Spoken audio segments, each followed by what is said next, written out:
The leaders of Iran called they want to negotiate. I think they're tired of being beat up by the United States. Tehran is currently in the middle of a nightmare scenario facing the most critical 48 hours we have ever seen in the nation's history. The iron fist of the dictatorship has backed itself into a corner and is now lashing out violently against its own citizens. Despite the extreme danger, the spirit of these patriots remains absolutely unbroken. They are staring down the barrel of oppression and standing tall, refusing to back down in the face of imminent threats. The capital city has effectively turned into an inferno.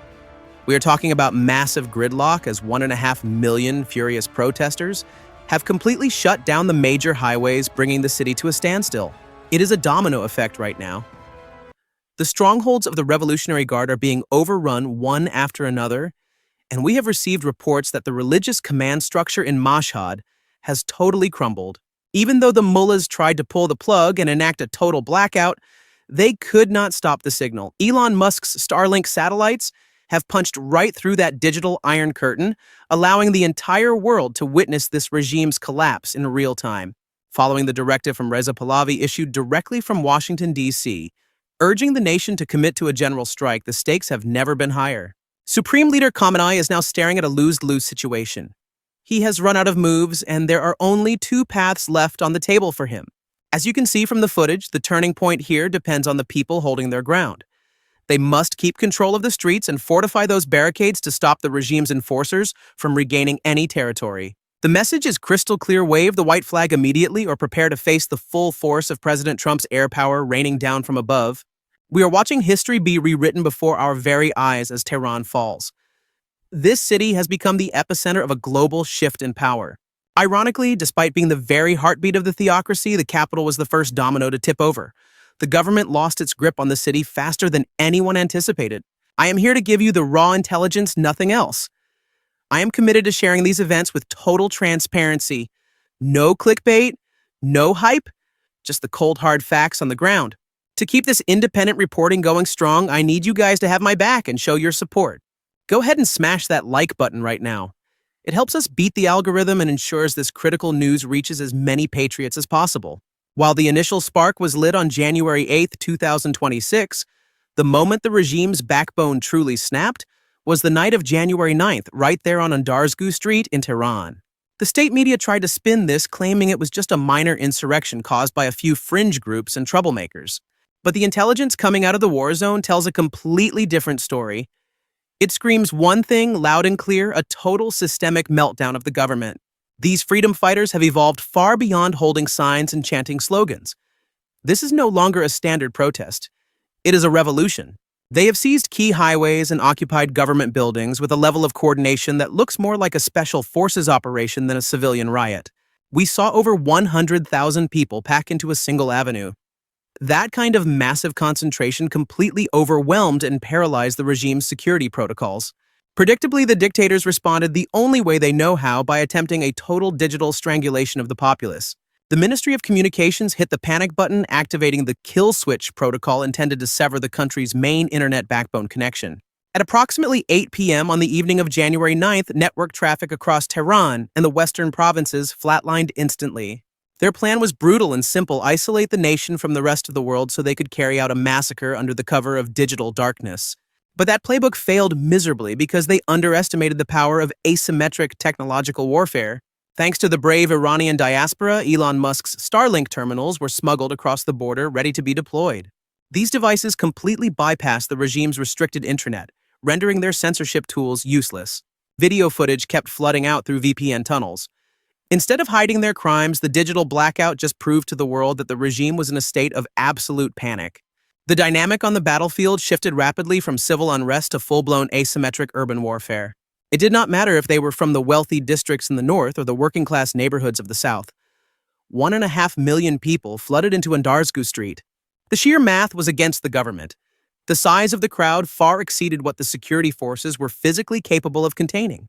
15,000 riot police and besieged militia members were utterly helpless against this unstoppable ocean of humanity.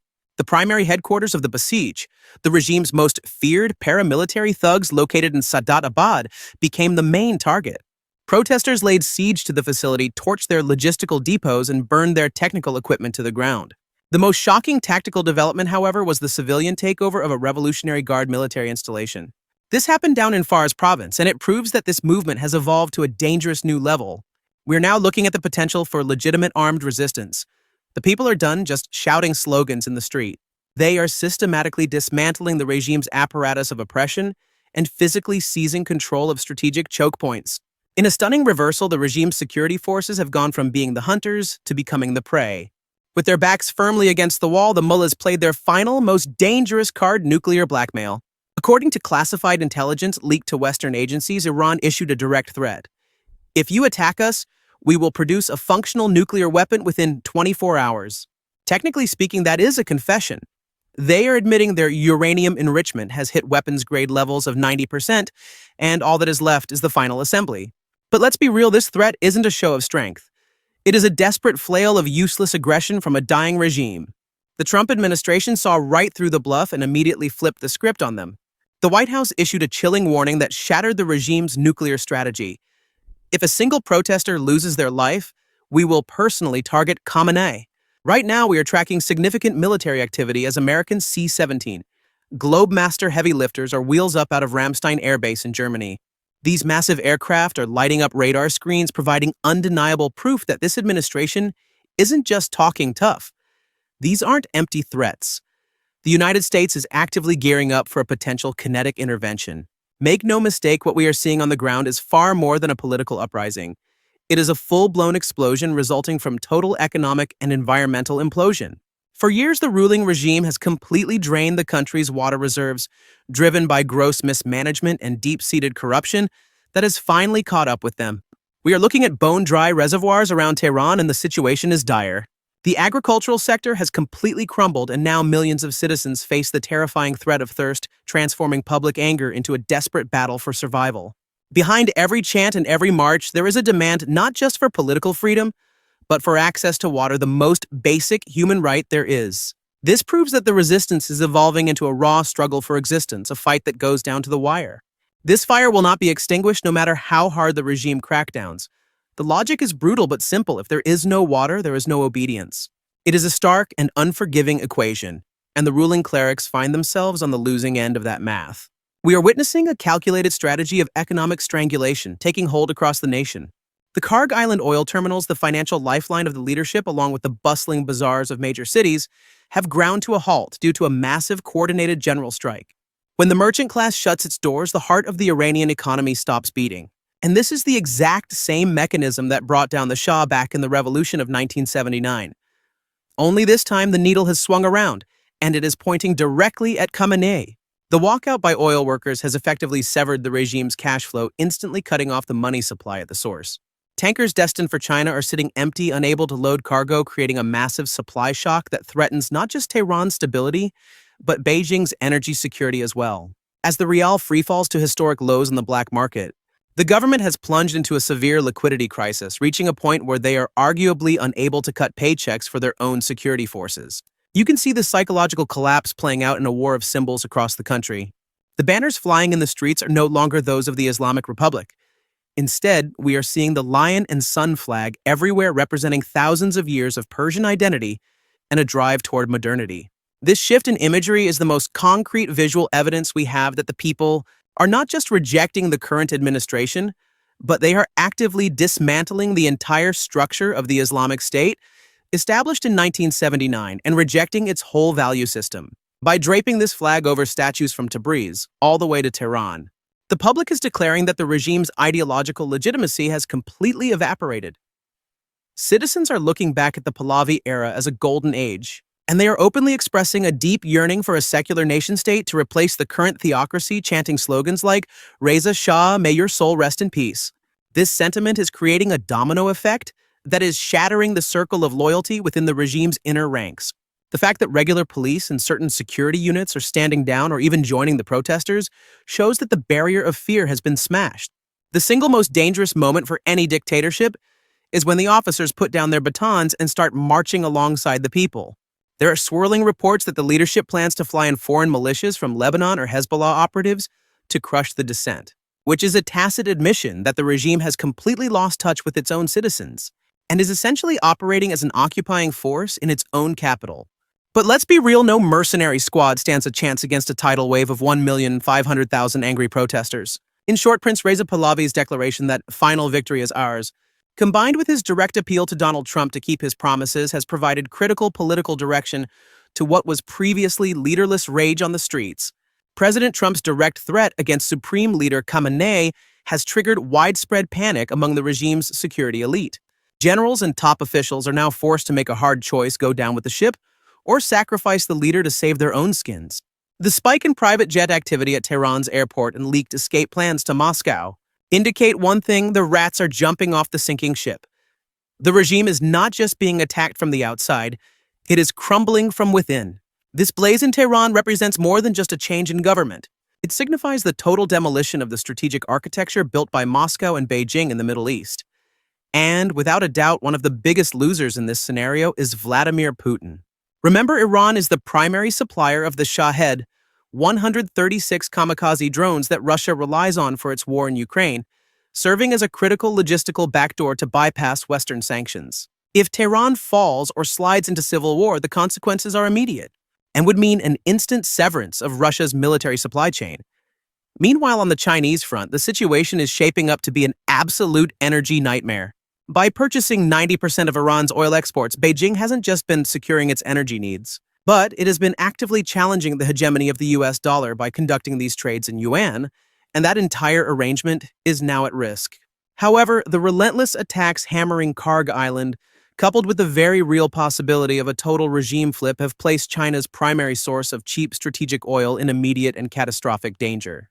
We are looking at a scenario that was once considered impossible: the rise of a pro-Western Pahlavi administration taking the reins of power in Tehran. If that happens, it signifies the immediate termination of the 25-year strategic partnership agreement that was signed with China. That deal is effectively dead in the water. This represents the total structural collapse of the Middle Eastern leg of Beijing's prized Belt and Road Initiative, leaving their expansion plans in ruins. It forces Beijing back to square one, creating a renewed and desperate dependence on Western-controlled Gulf nations for their energy needs. The deafening silence coming out of China as they watch these events unfold with obvious panic proves that their strategic investment is evaporating right before their eyes. When we look at the regional equation, the terror network known as the Axis of Resistance has just had its central foundation completely ripped out. Without the steady stream of logistical support, financial backing, and military hardware flowing from Tehran, groups like Hezbollah are finished. The Houthis in Yemen and the various armed militias in Iraq are about to become starved organizations, completely deprived of the oxygen they need to survive on the battlefield. The rapid fall of major cities like Mashhad and Tabriz serves as a formal declaration of bankruptcy for the foreign sponsors of this proxy warfare machine.